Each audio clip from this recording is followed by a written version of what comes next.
নমস্কার। কবি তাপস পণ্ডিতের লেখা কবিতা ভ্রম। শৈশব হতে বৃদ্ধ দশা, ভ্রম কামড়ে হারায় দিশা। জ্ঞান ভাণ্ডারে শূন্য দশা, শূন্য আজি জ্ঞান পিপাসা। জল হতে স্থলে বসতি, দেখালে তুমি কত বেশাতি।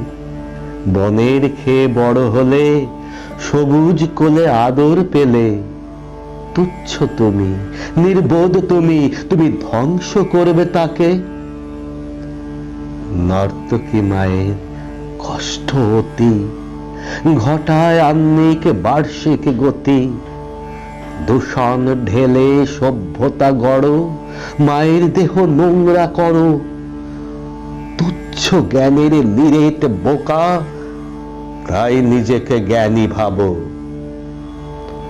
বনে ছিলে, বন্য ছিলে ভালো, ব্যস্ত ছিলে।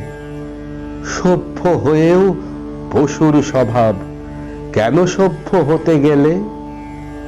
আসলে বুড়ো হয়েছে সভ্যতা, এখন তার দ্বিতীয় শৈশব।